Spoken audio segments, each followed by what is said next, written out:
teman-teman semuanya, selamat siang. Wah, udah Selamat ramai banget siang. nih ya.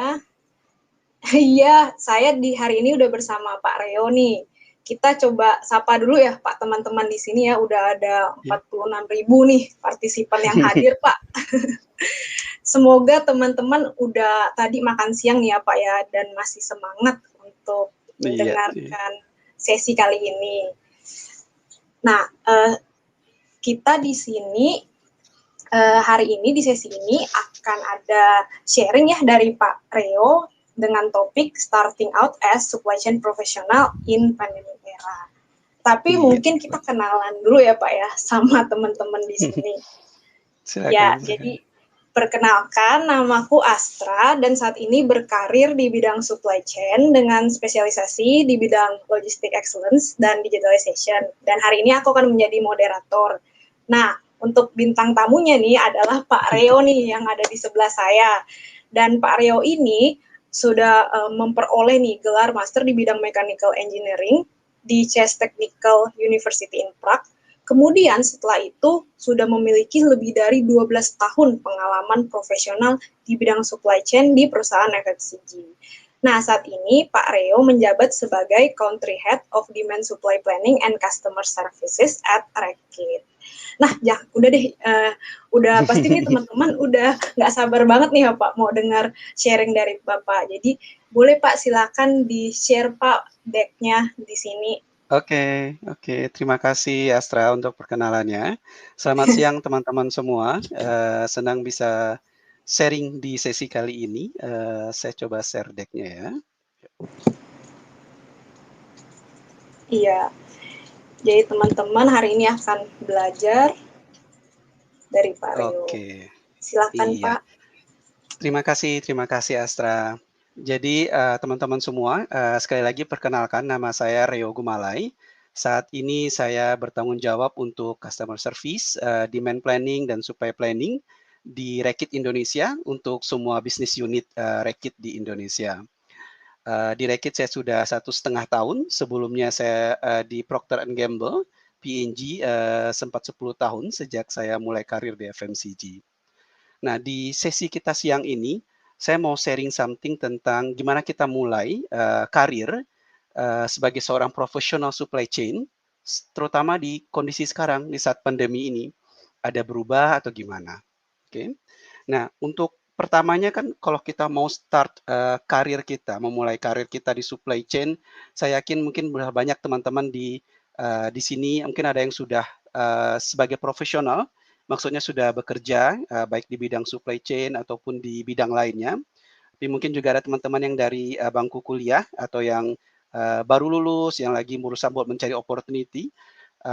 Karena itu mungkin kita samakan dulu persepsi, apa itu supply chain? Nah, sebelum kita bisa menjawab, kenapa sih supply chain ini sangat relevan sekarang di dunia sekarang ini, yang kalau orang nyebutnya kan ya ini ya, after COVID gitu kan ya. So, BC atau AC kan, before COVID or after COVID. So, after COVID, why supply chains lebih relevan dari sebelumnya? Saat kita bicara tentang supply chain, biasanya saya selalu tampilkan gambar ini untuk memperjelas. Basically ini adalah gimana sih cara kita sebagai seorang consumer mendapatkan produk yang kita pakai sehari-hari.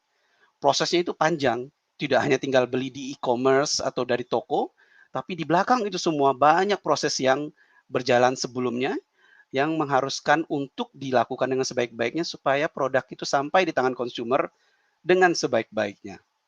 Nah, itu mulai dari material, dari bahan materialnya, raw material, bahan baku, sampai di supplier, ke manufacturing pabriknya, sampai ke distribution centernya, sampai ke distributor atau ke retailer yang akan menyampaikannya lagi, dilanjutkan lagi baik ke e-com channel maupun ke tradisional channel di toko-toko dan supermarket sebelum sampai ke tangan consumer buat dikonsumsi atau dipergunakan sesuai tujuan semestinya. Nah, saat kita bicara tentang supply chain, yang tergambar dalam bayangan saya, supply chain itu adalah semuanya ini. Nah, tetapi saat kita bicara tentang supply chain, baik dengan profesional yang bekerja di area supply chain sendiri, atau di luar dari bidang supply chain, ataupun dengan masyarakat awam, biasanya ada beberapa term yang interchangeable, yang saling ketukar, tapi maksudnya sama. Nah, saya akan mulai dengan ada 3 hal yang paling sering ada di benak kita saat kita bicara tentang supply lah. Ada produk supply, ada supply chain sendiri, ada logistik. Nah, untuk kita memulai karir di supply chain, kita harus setidaknya tahulah apa sih bedanya 3 hal ini gitu kan.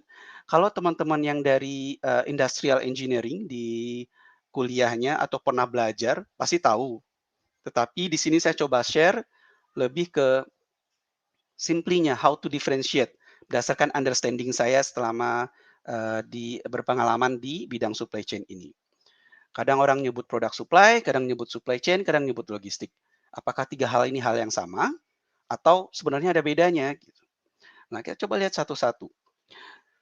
Lihat dari produk supply itu sendiri. Kalau produk supply itu sendiri itu sebenarnya aktivitas yang mengakselerate value creation. Value creation di sini maksudnya saat kita bicara tentang value creation adalah proses yang merubah suatu benda menjadi benda berikutnya yang lebih bernilai.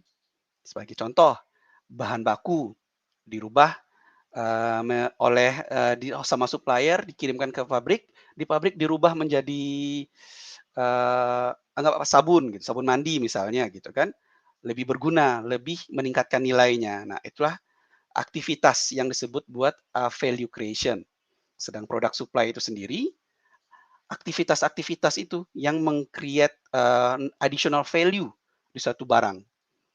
Nah, sedangkan supply chain-nya itu adalah sistem atau proses yang enable untuk produk supply itu. Suatu sistem yang mengenablekan kita bisa meningkatkan value dari suatu produk. Nah, kalau kita balik lagi ke flow chart-nya ini, saat kita bicara produk supply itu yang mana sih di sini produk supply dan supply chain itu yang mana sih gitu kan?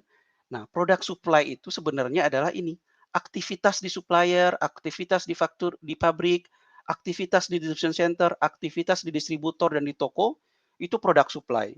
Tetapi supply chain-nya sendiri, itu yang mengenable ini bisa berjalan. Coba kebayang sekarang, kita cuma beraktivitas di toko, tanpa tahu apa yang terjadi di pabrik.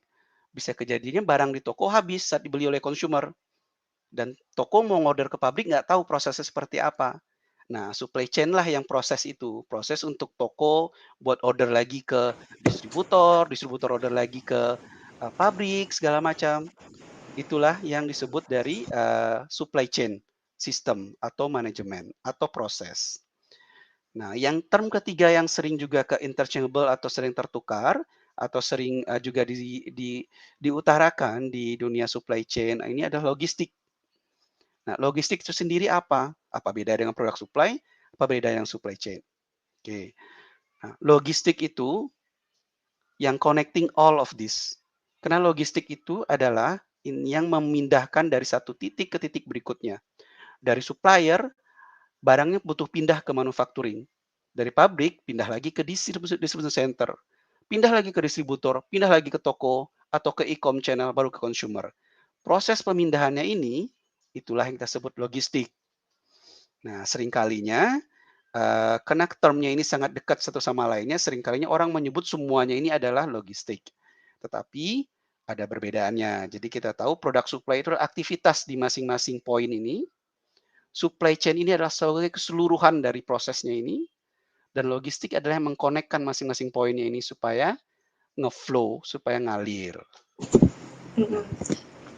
Pak, mungkin apa bisa dibilang kalau logistik itu bagian dari supply chain, Pak, jadinya? Benar, benar, benar. Jadinya supply chain itu adalah induknya. Dalam supply chain itu sebagai suatu sistem atau manajemen. Di bawah supply chain ada namanya aktivitas-aktivitas yang mesti dilakukan di masing-masing node, yaitu produk supply. Dan untuk connecting masing-masing node aktivitas ini kita perlu logistik. Logistik bisa global logistik atau regional logistik atau nasional logistik. Tergantung dari scope dan lingkup masing-masingnya. Nah, tapi biasanya kalau kita bicarakan tentang produk supply atau supply, biasanya tiga term inilah yang sering interchangeable di dalam diskusi biasanya. Tetapi sebenarnya ini berbeda. Nah, lanjut untuk kita menjawab pertanyaan dari yang di atas sebelumnya. Kenapa sekarang sih kita lebih relevan Ya, di dunia sekarang, di kondisi sekarang, di pandemi, yang membedakan pandemi sama sebelum pandemi adalah masalah di mobilitas. Mobilitas kita lebih limited di sekarang, lebih terbatas. Nah, jadi supply chain sebagai tulang pokok ekonomi suatu negara untuk memastikan barang kebutuhan masyarakat ada di pasaran, bisa dibeli oleh masyarakat, supply chain jadi masuk sangat relevan kondisi sekarang. Harus bisa beradaptasi supply chain dengan kondisi pandemik, walaupun mobilitasnya terbatas, tetapi supply chain harus tetap bisa memastikan mengirimkan atau deliver produk yang dibutuhkan oleh consumer atau masyarakat itu setiap harinya.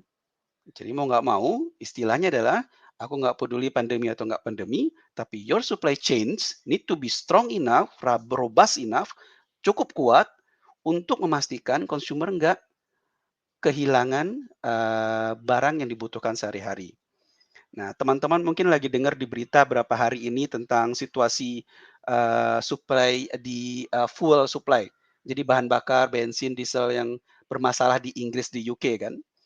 Akibatnya apa? Bisa ke bisa ke masalah ekonomi global, impact di UK, bisa impact ke Europe, bisa impact ke semua dunia, ke global. Jadi that's how supply chain need to be robust, especially during this pandemic, to ensure bisa memenuhi kebutuhan hajat hidup orang banyak. Nah, setelah kita bicara tentang supply chain secara garis besar, kita balik ke topik utama kita tadi yang kita ingin tahu, kalau aku ingin mulai karir di supply chain, bentuknya seperti apa sih karir path-nya? Apa sih yang aku expect nantinya gitu kan? Karir seperti apa yang aku expect di supply chain? Kalau saya bisa share, yang saya share ini adalah lebih ke general term. Saya bisa share karir path yang normally di supply chain. Biasanya kita akan starting dari hands-on operations. Hands-on operations usually around when you're joining saat kita datang ke suatu supply organization sebagai fresh grad atau new hire atau at least less than 4 tahun lah di experience, biasanya role-nya di sini di hands-on operations. Di mana di hands-on operation itu yang diutamakan adalah execution disiplin. Bagaimana kita untuk bisa nge-execute suatu project, suatu program, suatu aktivitas sebaik-baiknya ngikutin proses yang terbaik. Nah, sesudah di hands-on operations, next step-nya itu biasanya adalah kita nyebutnya area expertise. Nah, di area expertise fokusnya beda lagi. Kalau sebelumnya kita fokusnya gimana buat execute, mengerjakan, just doing it, for area expertise, saat kita udah develop skill, knowledge di area itu, di area expertise fokusnya adalah di process improvement. How we can improve the process so can impact in long term. The next one is in the what we call it the group leadership. Group leadership usually biasanya itu dia nge-lead beberapa area. Nah, yang di fokusnya di group leadership ini adalah saat orang ditunjuk sebagai suatu group leadership, leadership team atau a board of director usually expect these people, berharap orang ini akan fokusnya di people management. Karena kita sudah punya area expertise kan di masing-masing areanya, orang-orang yang udah sangat-sangat jago di bidangnya, udah bisa melakukan proses improvement, tapi butuh seseorang untuk manage mereka, manage people ini, karena people adalah aset terbesar dari suatu company kan. Buat manage people, so people happy and deliver more and more. Nah, di atas dari group leadership, nantinya kita nyebutnya itu country functional leadership, lalu berikutnya regional, dan berikutnya di global. Nah, di tiga highest level di leadership di supply chain ini, itu nggak cuma fokus di people atau cuma di proses di bisnis, tapi both. Jadi dua-duanya, masing-masing harus punya partially fokus di people-nya, juga ada di business development-nya. Ini, iya gimana, Astra? Iya Pak, jadi tadi di sini mungkin teman-teman lagi bertanya-tanya nih Pak, kan ini udah kelihatan step-nya ya Pak. Kalau misalnya Iya, dari segi waktu nih Pak, ada nggak ya Pak gambarannya misalnya dari hand-on operation ke area expertise berapa lama gitu Pak? Oke. Nah, ini hal yang sering nih kita selalu bicarakan tentang masalah waktu. When is the right timing? To be honest, saya sendiri juga seperti itu waktu kita di awal starting karir. Tapi sekali lagi yang saya bisa tekankan, jangan ke limit sama waktu. Jangan ke limit sama waktu. Everyone, setiap orang punya waktu masing-masing. Nah, di satu sisi kayak misalnya di hands-on operation, biasanya kita untuk, bisa buat, expert lah di suatu bidang itu, skillful suatu bidang itu, antara 2 sampai 3 tahun. Jadi di tahun pertama itu kita masih perkenalan suatu area, suatu function, juga kerjaan seperti apa. Di tahun kedua itu kita udah mastery istilahnya. Kita udah sampai ke level mastery buat pekerjaan itu. Nah, di tahun ketiga, kita harus udah nyampe ke level expert. Nah, inilah biasanya di tahun ketiga orang mulai buat mencari ke pindah ke role berikutnya. Nah, role berikutnya itu bisa promotion, naik, atau horizontal movement. Nggak ada dari antara both of these, baik dari kedua pilihan ini sama-sama baik, nggak ada yang salah. Ada orang yang pengen growth expertise-nya di satu titik aja. Gue maunya cuma expertise gue bidang ini. Setelah 2-3 tahun gue udah jago banget di sini, gue mau masuk di bidang itu juga tapi di level lebih atas. It's okay. You can work on the promotion. Ada orang yang enggak. Gue udah tahu area ini, gue mau belajar area yang lain. Gue mau belajar area yang lain. Bisa. Jadi ada kalau kita ngelihat di satu level, berapa lama sih waktu yang sebaiknya kita pakai di satu level? That depends on diri kita masing-masing. Mau seperti apa? Tapi di satu role, ekspektasi itu antara 2 sampai 3 tahun itu kita sudah sampai di expert atau mastery dan expert. Dan lebih dari itu, biasanya orang akan mulai cenderung buat istilahnya apa? Kalian tahu yang istilahnya udah mulai saat udah terlalu expert di sana, jadi terlalu nyaman, terlalu di comfort zone. Jadi nggak mau pindah. Nah, tetapi apakah di satu level cukup 3 tahun, 2 tahun? Balik lagi ke masing-masing. Apakah mau fokus cuma di satu area ini, expertise skill yang satu ini, atau mau coba yang lain? Jadi beda orang, beda timing, Pak ya? Benar, benar. Nah, mindsetnya setiap orang beda di karir. To be honest, is different. Dan kita nggak bisa compare. Ada orang yang pengen mencapai ke regional leadership atau global leadership secepatnya. Before 40, I want to be here. Ada orang yang enggak, I don't want to do that. I just want to do my expertise in this area and then have the capability in this one. Jadi mereka cuma, enggak, aku cuma mau sampai di level country, gue nggak mau kemana-mana. Atau gue cuma mau di area expertise. Kenapa? Karena tiap kenaikan level di sini tuh responsibility juga naik. Oke. Nah, yang saat teman-teman lihat sekarang kan dunia kerja, dunia profesional itu, yang harus kita ingat when we are starting di dunia kerja, dunia profesional itu, hidup kita nggak cuma ini. To be honest kan, 24 hours, 8 jam yang harus kita di sini. Ya kan? Semakin cepat kita naik ke level berikutnya, pasti ada yang dikorbankan. Terlalu cepat kita naik ke level berikutnya, ada yang dikorbankan. Terlalu lambat juga ada yang dikorbankan. Jadi timingnya itu bisa beda-beda sama masing-masing kita. Nah, sekarang pertanyaannya kapan saya ngerasa I'm ready for the next level? Nah, itu kan pertanyaannya kan. When I think that I'm ready for next level, gue misalnya udah di area expertise nih, gue udah punya satu area expertise area A, dan gue udah punya exposure ke area satu lagi. Jadi gue udah punya 2 area expertise dengan paling priority-nya, yang paling expert gue di area A, berikutnya di area B. Gitu. Dan when I think I'm ready for next level, nah itu pertanyaan berikutnya. Pertanyaan berikutnya itu bisa kita jawab dengan kita ngelihat dari 3 hal. Aku selalu nyebutnya itu PI. Performance, image, sama exposure. When saat ketiga hal ini udah menunjukkan hasil yang positif, itu saatnya kamu ready ke next level. Performance is simple. Kita deliver KPI kita di area expertise-nya kita. Kita di area expertise sekarang, KPI kita process improvement. Oh, aku udah improve-in tiap tahun. Less misalnya kayak kita di area process improvement buat delivery, logistik gitu kan. Oh iya, delivery on time naik terus. Tahun lalu 98%, tahun sekarang 99,5%. Besok aku yakin 100%, nggak mungkin 101% lagi kan, gitu kan. Nah, performance, you reach that already. Image, how to check our image is good. Image is good actually saat orang datang ke kita untuk nanya sesuatu.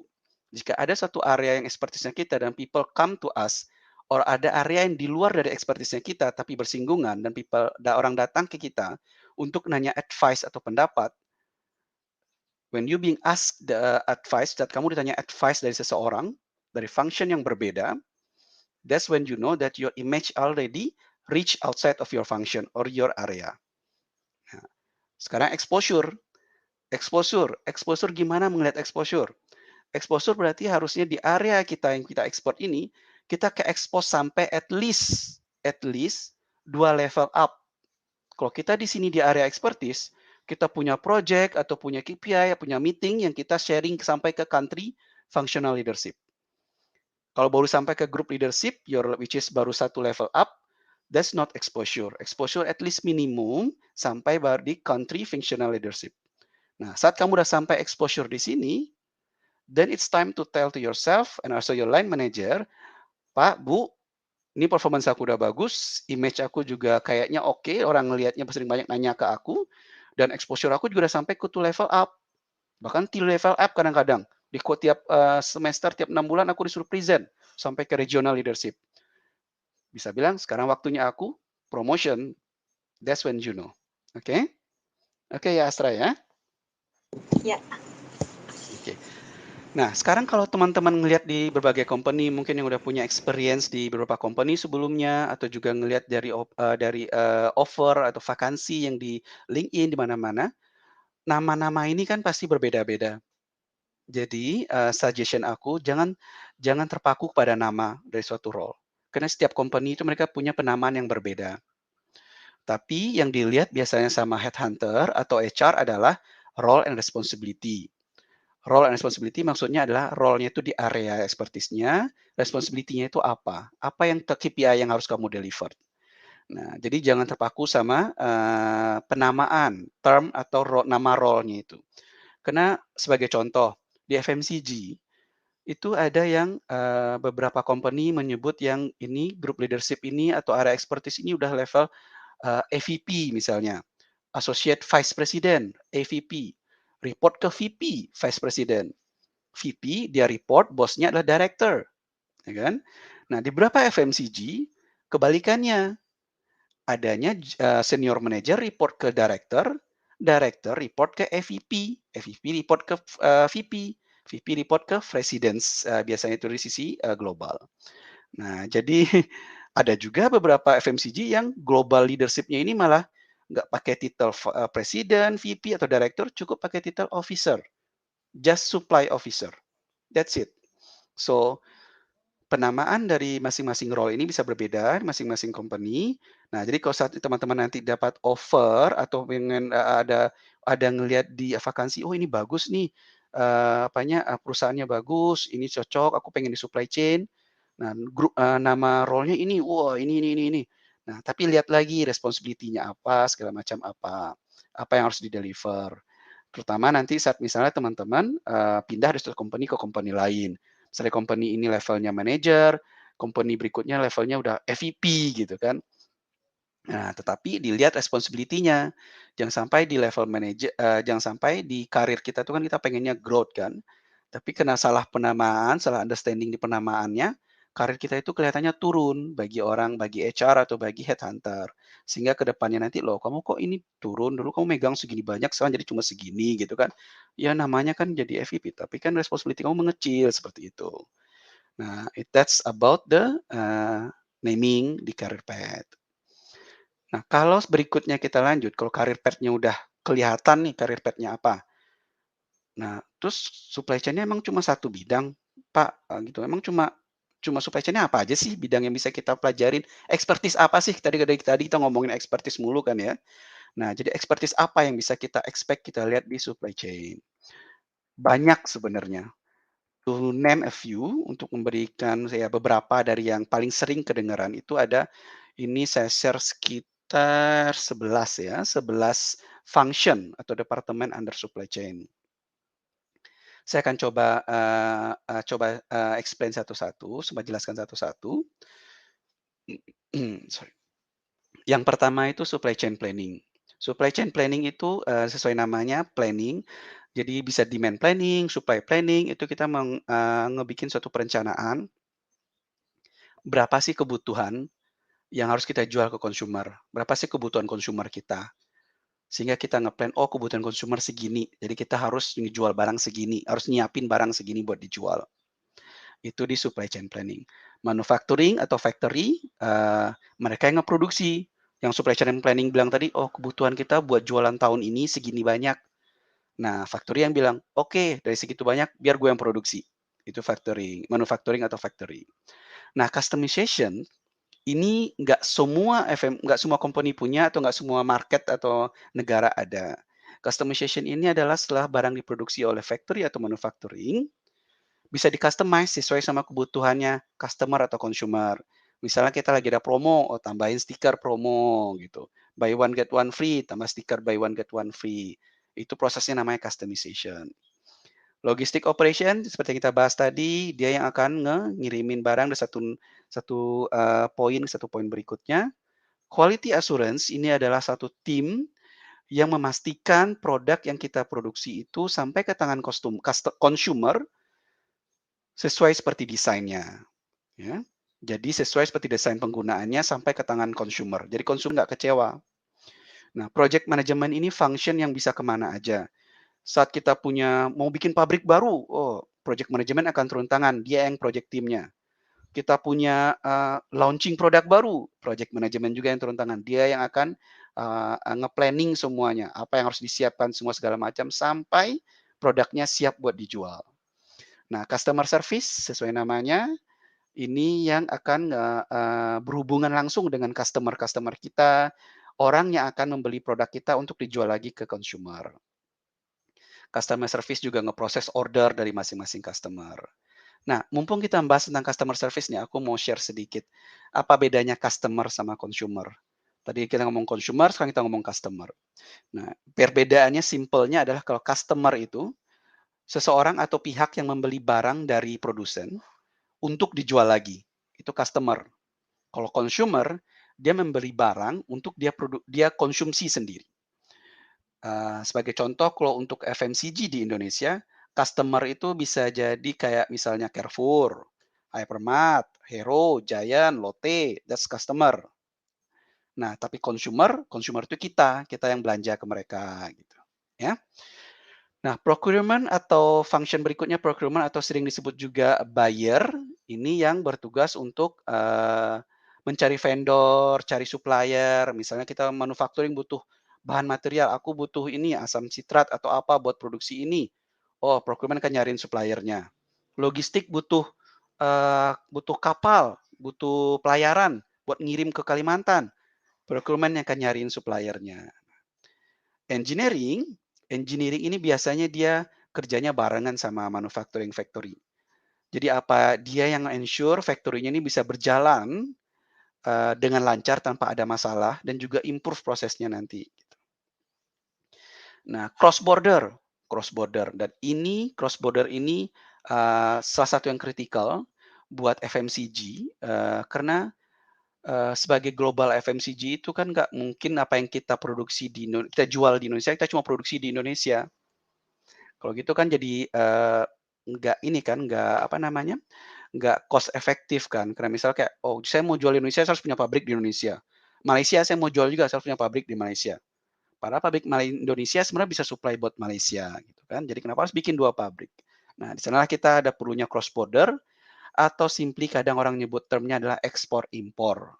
Jadi bagian function di suatu FMCG atau company yang bertugas buat ngimpor barang dari pabrik yang berada di luar negeri atau ngekspor barang dari pabrik kita di Indonesia ke negeri lain atau negara lain.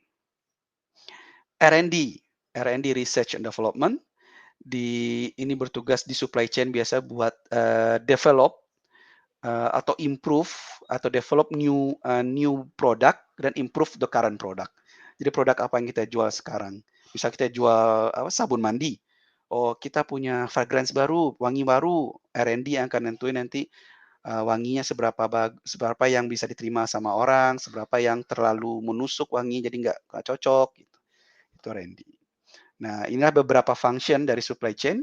Jika teman-teman mau mulai karir di supply chain, bisa dipilih di antara function-function ini. Ya, area inilah area expertise yang saya sebut tadi di slide sebelumnya.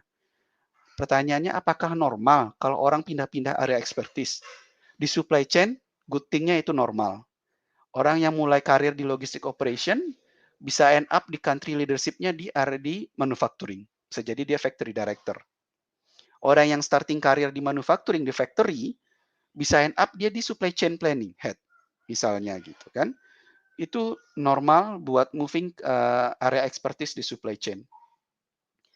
Dan good thing juga, jadi kayak kita juga punya beberapa expertise karena nantinya di functional leadership baik di global maupun regional, nggak mungkin kita cuma punya satu expertise bisa sampai ke level regional atau global. At least we have to have several expertise karena di level global and regional kita kan dituntut untuk growth the business dan juga develop people. Buat develop people kita harus ngasih advice kan, jadi kita juga harus punya expertise di area tersebut. Ya, good, cool. Next, apa requirements-nya kalau kita mau masuk ke supply chain? Ya standar sebenarnya, requirement-nya standar, nggak banyak, nggak ada yang aneh-aneh gitu kan. Tapi yang dari experience-nya saya, experience-nya aku kalau when we are starting a new career, especially di supply chain waktu aku mulai sekitar 11-12 tahun yang lalu, ini 3 hal menurut aku yang kita harus punya di diri kita. When we are starting, we are in the startup of our career, saat kita mulai karir kita. Yang pertama itu learning agility. Agility itu kemampuan kita buat belajar dimanapun, dari siapapun, kapanpun. That's what we call agility, right? Se-fleksibel mungkin, se-agile mungkin. Kita bisa belajar on the job, saat kita ngerjain kerjanya kita belajar. Kita bisa belajar dari buku, bisa belajar dari orang, which is one-on-one, onboarding. Bisa juga belajar dari training. So, yang paling penting when we are starting our career adalah learning agility. Bisa belajar dari siapapun juga. Bisa belajar dari orang yang udah puluhan tahun di area ini, ataupun bisa belajar dari orang yang baru join di area ini. Karena setiap orang pasti punya idea kan, punya ide atau apa sih yang menurut mereka yang good thing. Jadi kita harus dengerin itu. Nah, next-nya itu innovation to excel. Inovasi, intinya inovasi. Karena ya di supply chain ini ilmu lama istilahnya kan, bukan new shiny thing, bukan ilmu baru yang mengkilat-kilat gitu kan, kayak apa ya, kayak IT misalnya. No, this is the old school lah, the old school skill and knowledge. Tapi buat ensure itu tetap sesuai berkembang seperti zaman, kita harus punya inovasi untuk Excel. Jadi mindset-nya itu harus open terus. Nah, ini kenapa waktu tadi aku bilang kayak misal 2 sampai 3 tahun di satu role, kita sebaiknya udah harus pindah. Karena semakin lama kita ada satu role itu, kadang kita ya mudah-mudahan nggak semua orang, tapi beberapa orang itu terlalu nyaman, comfort di area comfort zone-nya di role tersebut. Saat udah sampai di comfort zone-nya, dia akan masuk ke status quo. Dia akan menolak semua inovasi hal baru. Karena menurut dia adalah ini sudah sukses kok selama ini jalan baik, jalan lancar, nggak ada masalah. Kenapa harus cobain hal baru? Nah, mindset seperti ini akan membuat kita tertinggal dibanding yang lain. Karena saat yang lain berinovasi, kita maintain status quo. Saat mereka berinovasi udah 2-3 langkah di depan kita masih pakai status quo yang 2-3 langkah sebelumnya. Saat orang lebih efektif, lebih efisien, kita masih pakai cara yang lama dan nggak seefektif itu, cost kita naik. Nah, di bisnis kan pasti kita berusaha buat reduce cost kan. That's actually why we need to have some innovation mindset buat ensure kita juga ngikuti berkembang sesuai zaman. Nah, berikutnya itu grit mindset. Grit mindset saat startup, dari startup karir, terutama di supply chain itu diperlukan. Grit itu sendiri apa? Grit itu kadang orang nyebutnya perseverance kan, tapi kalau diterjemahkan dalam bahasa Indonesia agak susah, tapi aku nyebutnya ya ini sih, grit itu kayak kalau kamu udah punya objektif, tujuan ke depannya, fokus ke sana, apapun yang terjadi, mau belok ke kiri, belok ke kanan, tapi tujuannya ke sana, pantang menyerahlah gitu. Iya. Keteguhan hati, Pak ya. Benar. Nah, keteguhan hati. Kalau di bahasa Indonesia agak ini kan ya, agak awkward kan ininya bahasanya keteguhan hati. Tapi yang aku selalu share biasanya kalau ke tim aku adalah grit itu adalah Be loyal to your objective. Objektif kamu apa di karir? Kamu pengen jadi apa di karir? Kamu pengen jadi apa when you go into professional? Be loyal to that one. Mau jalannya langsung lurus ke sana, oke, good. Mau jalannya belok ke kiri lu, ke kanan lu nggak apa-apa, tapi ingat ke depannya mau apa gitu. Nah, itu dulu great mindset. 3 hal ini jika kita punya ya seharusnya insya Allah harusnya nggak ada seharusnya bisa mulai karir dengan baik di supply chain ataupun mungkin juga di function lain. Tapi ini mungkin nggak ada di ini ya di kalau belajar kayak misalnya supply di industrial engineering mungkin nggak ada, but it's more on the my experience, jadi pengalaman saya. Oke. Kita bisa next ya, next kita nah ini ini yang paling penting nih. Apa sih yang kita butuhkan kalau kita mau startup karir kita tuh vertikal. Vertikal startup ini nanti teman-teman akan sering dengar nantinya kalau di FMCG. Vertikal startup itu maksudnya adalah ya be ready langsung di hari pertama kerja gitu. Istilahnya gitu. Ready in your first day at work. So vertikal startup ya langsung bisa gitulah. Langsung jago gitu kan. Bukan maksudnya hari pertama, tapi ya di first few days of your career, apa yang kita butuhkan. Nah, ini aku punya, ini dari experience dari pengalaman.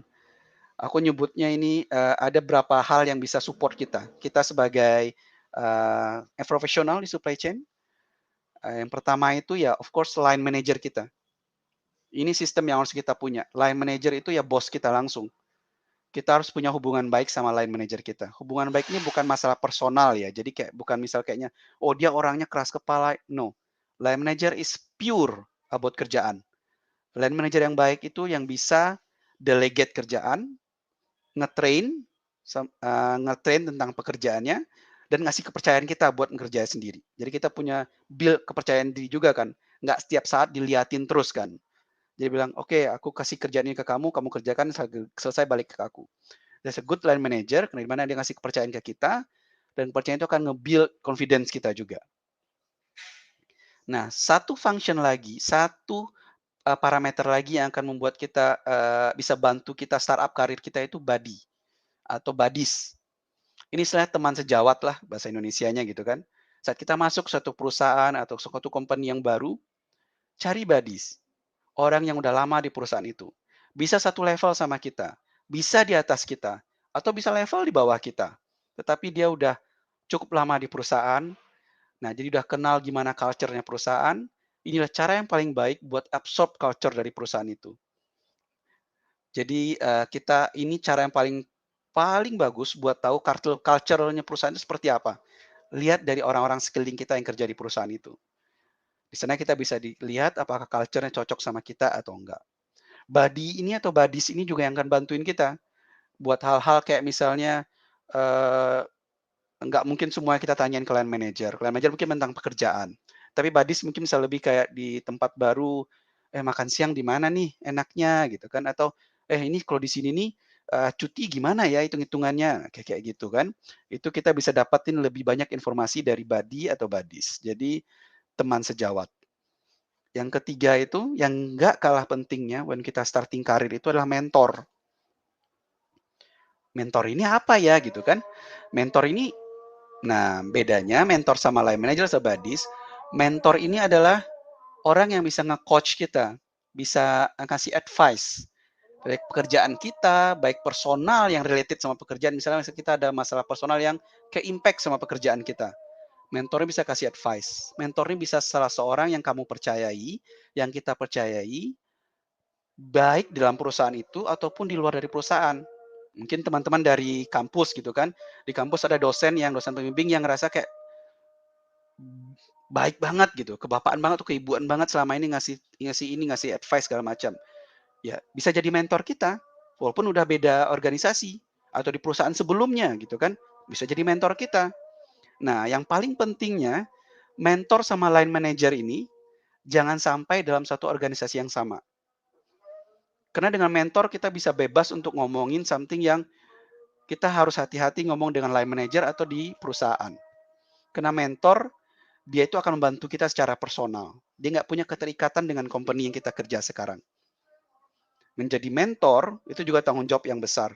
Karena mentee atau orang yang dimentorin ini itu keberhasilannya itu tergantung kita sebaik apa kita jadi mentor. Jadi saat kita jadi mentee, kita harus nyari mentor, kita harus cari mentor yang kita lihat kayak, oh orang ini nih bisa ngasih insight yang bagus, pendapat yang baik, dan sefrekuensi sama saya. Nah, dan dia lebih berpengalaman. Itulah men. Nah, aku sih nyebutnya ini sebutnya triangle of excellence kadang sering nyebutnya gitu. Saat kita sebagai professional supply chain, when we are starting our career sebagai benar-benar baru kah, sorry, benar-benar baru sebagai profesional atau kita pindah ke company yang baru, kita harus punya ini segitiga ini. Karena ini akan nge-support kita. Saat kita punya masalah dengan kita ingin tahu tentang pekerjaan area expertise, kita bisa ke line manager. Tentang company, gimana tempat kita kerja ini seperti apa bisa ke buddy atau buddies.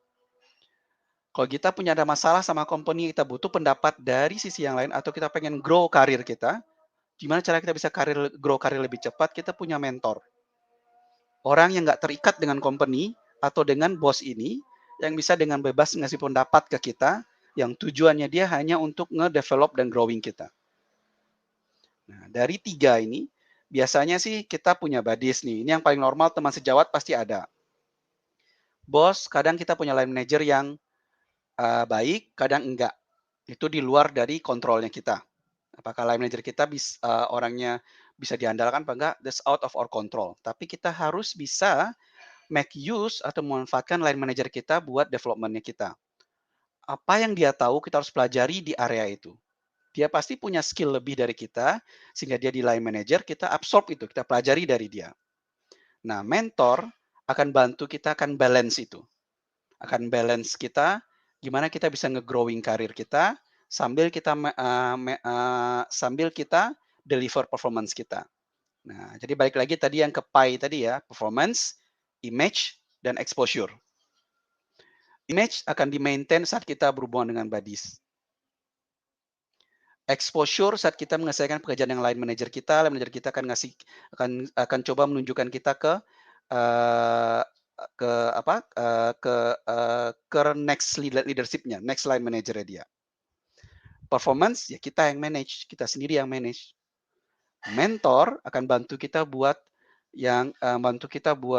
mengcombine, mereconcile 3 hal tadi. Performance, image, sama exposure. Oke. Clear di sini ya. Next-nya, let's move to what is the glimpse to the future. Apa sih kedepannya dari supply chain ini gitu? Kayak gini aja emangnya supply chain-nya gitu kan. Kan kita sebut tadi supply chain itu old school skill dan knowledge. Tapi kita tetap harus punya innovation to excel. Nah, apa sih kedepannya dari supply chain? E-com udah standar sekarang.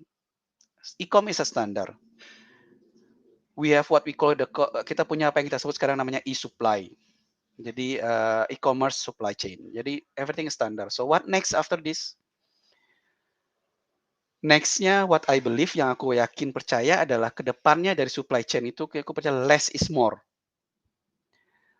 Less meaning maksudnya dari less itu adalah sesedikit mungkin poin ini.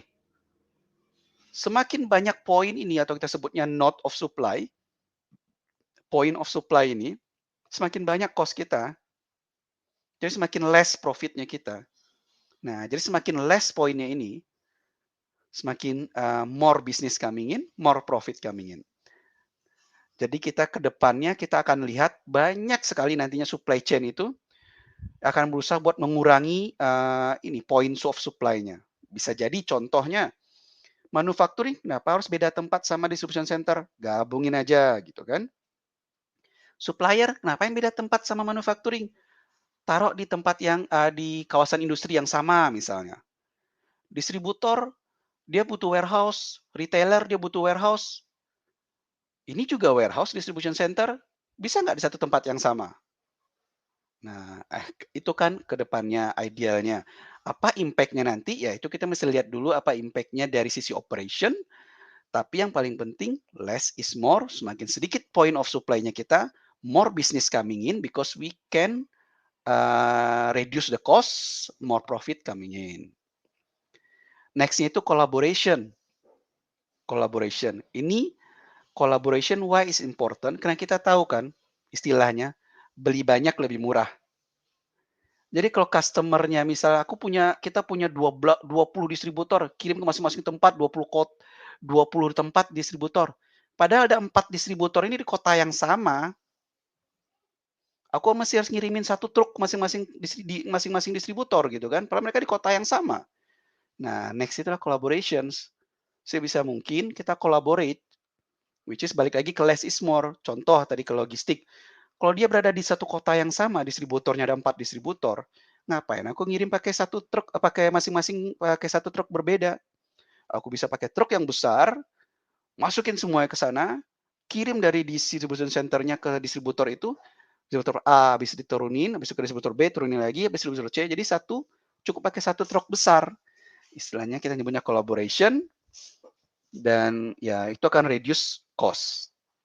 Karena ke depannya supply chain itu akan sangat-sangat agile, sehingga yang agility itu impact-nya pasti ke cost kan. Jadi buat be ready untuk agile supply chain, kita harus siap dari sekarang cara buat reduce cost-nya. Nah, ini yang tadi salah satu collaboration.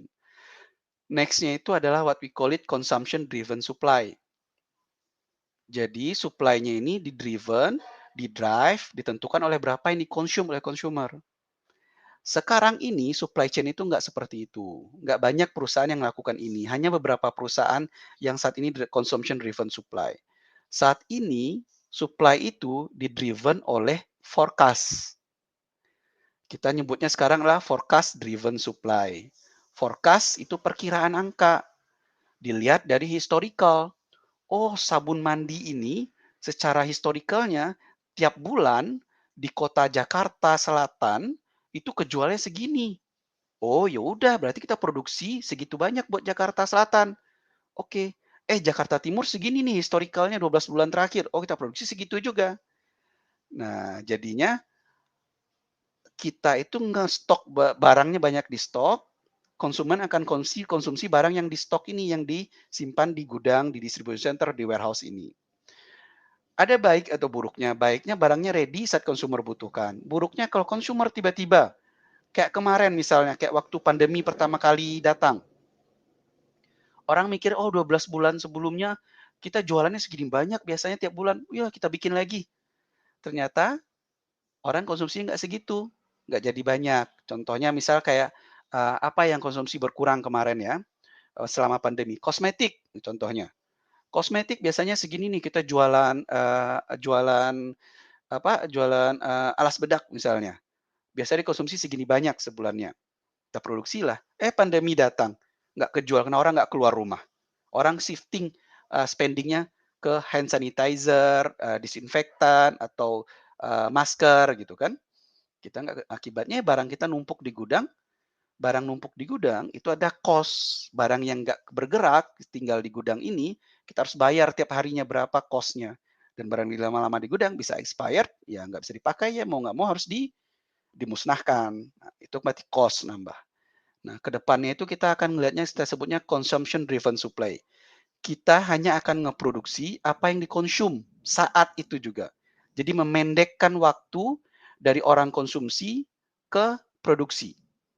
Idealnya adalah consumer order hari ini, sekarang jam 3 sekarang consumer order, ngeflow informasinya ke pabrik produksi setengah 4, pabriknya jadi, dikirim ke rumah konsumer jam 4 jadi gitu. Itu idealnya what we call it the consumption driven supply. Ya, but that's in the future. Last one, terakhir dari glimpse of the future-nya buat supply chain. We call it what the AI powered forecast. Jadi AI itu artificial intelligence atau machine learning yang bisa nge-forecast pemakaian ke depannya. Kenapa kita pakai artificial intelligence? Karena sebenarnya forecast itu adalah statistik. Tapi kita butuh orang buat ngerjainnya. Ada namanya supply planner, demand planner, market planner. Segitu banyak planner buat nge-forecast berapa sih kebutuhan consumer yang harus kita penuhi. Padahal itu intinya sebenarnya semua statistik. Dan selama itu statistik, pakai logaritma, kita bisa put itu under machine learning atau artificial intelligence. So we can use less people, orang employee kita bisa fokus ke hal lain yang lebih bermanfaat seperti contohnya improvement. Oke. Oke, that's it from me. I think we have a 3 past 2 already, Ya, udah 3:02. Kita mungkin jika ada diskusi atau ini ya. iya, jadi sekarang kita akan masuk ke Q&A session nih. Tapi ini coba ya di summary dulu nih Pak buat teman-teman hari ini kita tuh udah Boleh. belajar apa aja. Pertama tadi kita udah lihat ya gambaran career path di bidang supply chain, terus habis itu apa aja sih requirement yang dibutuhkan untuk jadi seorang supply chain profesional. Tadi kita juga udah lihat sekilas practical know-how gitu ya, gimana sih memulai sebagai supply chain memulai supply chain karir ini. Dan tadi terakhir kita udah ada ngeliat sedikit gambaran dari gimana sih masa depan supply chain gitu ya. Nah, sekarang kita mau membacakan pertanyaan nih. Ada pertanyaan, hai Pak Reo, apa sih education background yang paling relevan untuk bidang supply chain, Pak? Oke. Nah, kalau secara educational background, yang paling relevan ya sebenarnya itu industrial engineering, teknik industri, atau manajemen, tetapi ya, is not must have, jadi nggak harus gitu. Nah, kenapa disebut educational background paling relevan? Karena memang di teknik industri dan manajemen itu ada mata kuliahnya untuk supply chain atau logistik dan produk supply. Tapi sejauh pengalaman saya saat ini di supply chain, ya yang dari teknik industri mungkin lebih banyak memang, tapi bukan berarti cuma itu. Saya dari mechanical engineering. Saya punya teman juga yang di supply chain dari teknik material engineering dan petroleum engineering. Semua di supply chain. So, yang paling penting tadi itu menurut saya saat kita mulai satu karir di dunia profesional itu 3 hal yang pertama tadi yang kita lihat grit, innovation, sama learning agility. Regardless of education background. Karena mindset saya ya, education background kita itu yang ngebentuk cara pikir kita, cara pandang kita. Belum tentu itu yang akan decide apa profesional karir kita. Jadi jika teman-teman misalnya punya background education seperti ini, tapi misalnya mau startingnya di kayak saya mechanical engineering, tapi setelah dilulus coba apply ke ini, coba apply yang bisa mechanical engineering. Dulu saya coba pertama kali apply ke minyak, ngeliat kayak oh di minyak kerjaannya orang alumni banyak di sana, senior di sana, duit bagus, but then realize kayaknya nggak bukan my cup of tea deh gitu kan. Then it's okay, bisa move ke different stream of career. Karena biasanya kalau di requirement-nya di vakansi itu buat supply chain itu pasti dibilang paling engineering atau manajemen. That's it. Jadi karirnya bisa dari banyak background ya Pak ya untuk jadi supply chain profesional ya seperti Pak Reo sendiri dari mechanical engineering. Oke, next question ada lagi nih Pak. Ingin bertanya kira-kira apa aja sih yang perlu disiapin nih selain ilmu yang tadi udah di-share agar bisa daftar untuk posisi tersebut. Mungkin maksudnya nih posisi supply chain gitu ya di FMCG. Apakah ada sertifikasi atau project yang pernah diikuti itu penting ya Pak? Project yang pernah diikuti baik di kampus atau di dunia profesional, sertifikasi itu penting. Tetapi kalau di Indonesia dan juga di Asia biasanya FMCG itu kita itu lebih ngelihat ke teman-teman mungkin pasti sering ngelihat kan ada kayak business challenge.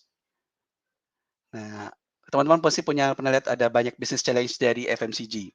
Danone punya business challenge yang juara kalau nggak salah dikirim sampai ke global di Prancis. Reckitt punya business challenge. P&G Procter & Gamble punya business challenge. Unilever juga punya business challenge. Nah, biasanya hal-hal kayak gini itu lebih sangat membantu dibanding sertifikasi di luaran. Jadi kalau misalnya teman-teman saat ini udah lagi di starting of career, mungkin masih di bawah 4 tahun baru mulai profesional, lihat ada business challenge segala macam, join aja, ikut. Ataupun saat masih kuliah tahun ketiga, tahun keempat, atau baru lulus, sambil nunggu di apply yang lain, ada business challenge, tertarik di FMCG, join.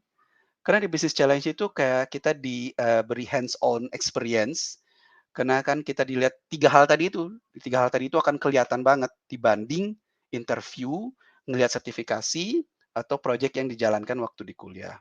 Itu penting, tapi itu hanya filter pertama, mostly dari experience-nya, saya, karena di perusahaan lama saya juga salah satu, panel buat, hiring.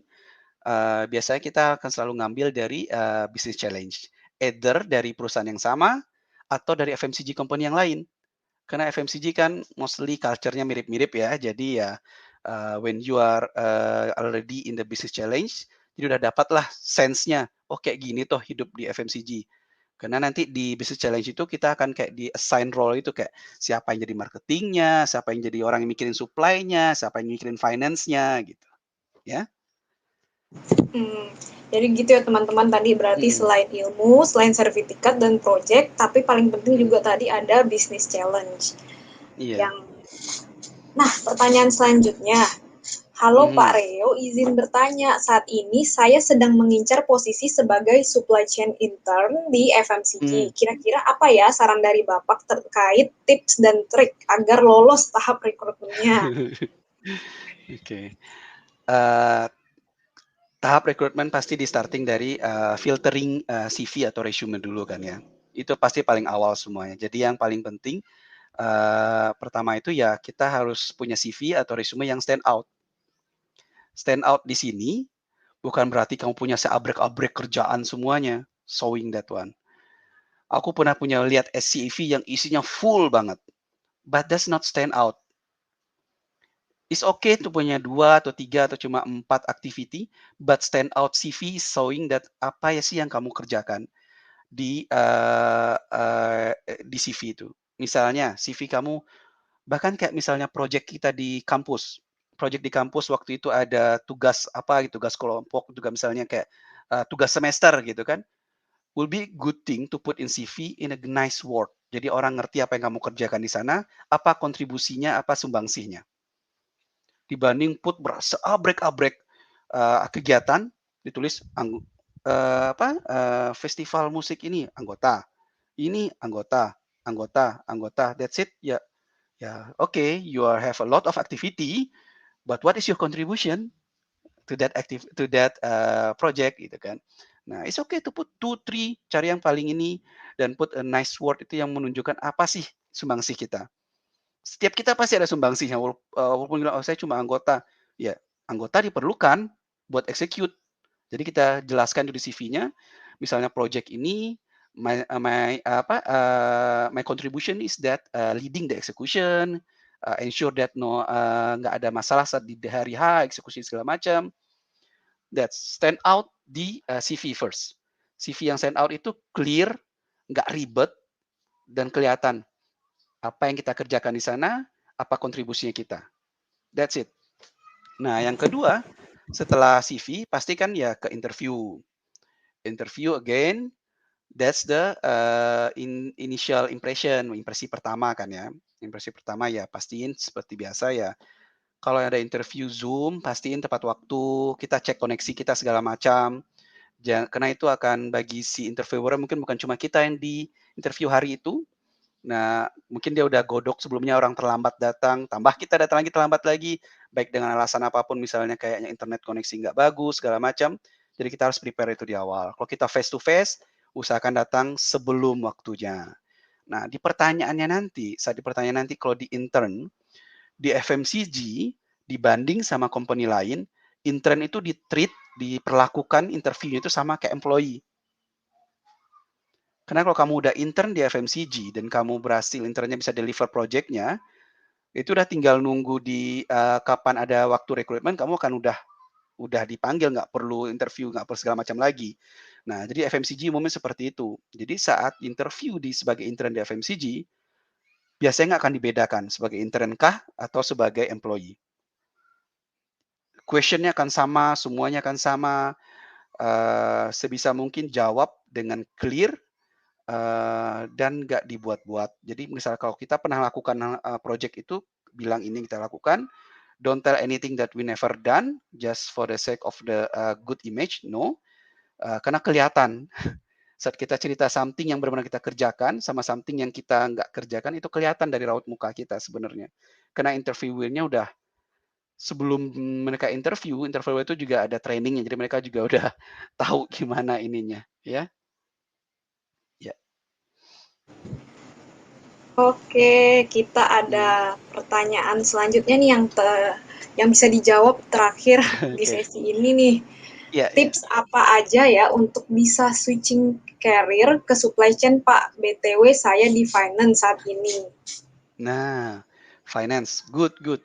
Saya selalu beranggapan finance itu adalah counterpart terbaiknya dari supply chain. Karena supply chain itu kan kita akan spending money ya. Supply chain kan kita bukan yang nyari profit kan, bukan nyari yang jualan. Jadi kita bagian function yang keluarin uang. Nah, finance biasanya teman baiknya kita kalau di supply chain, karena mereka akan ngontrol kita. Lu udah ngeluarin duit terlalu banyak nih dari janji lu, gitu kan. Biasanya cuma sih. Nah, dari finance ke supply chain, ya satu hal yang sama itu adalah di proses disiplin. Nah, finance itu kan dibutuhkan proses disiplin kan ya. Yang A dibilang A, jadi kayak misal kontrol atau compliance kan finance itu paling ini kan ya, paling high lah requirement-nya. Nah, hal kayak gitu tuh juga diperlukan di supply chain. Karena supply chain itu kalau orang bilang ngikutin SOP. Apapun SOP-nya dijalanin terus. Switching karir dari finance ke supply chain, my suggestion is that looking for something that you really want to. Apa sih yang pengen dikerjakan di supply chain? Lihat lagi dari beberapa functionnya tadi kan, ada beberapa function. Apa sih yang di supply chain? Kan supply chain ini kan luas kan. Kamu mungkin saat lagi working on number sebagai finance, mikir kayak enak nih nge-planning bisnis gitu kan. We can go to planning supply chain planning. Atau saat finance ngelihat kayak misalnya aku nggak suka nih finance depan laptop, nggak ngeliat angka mulu, aku pengennya execution. Execution, go to logistik.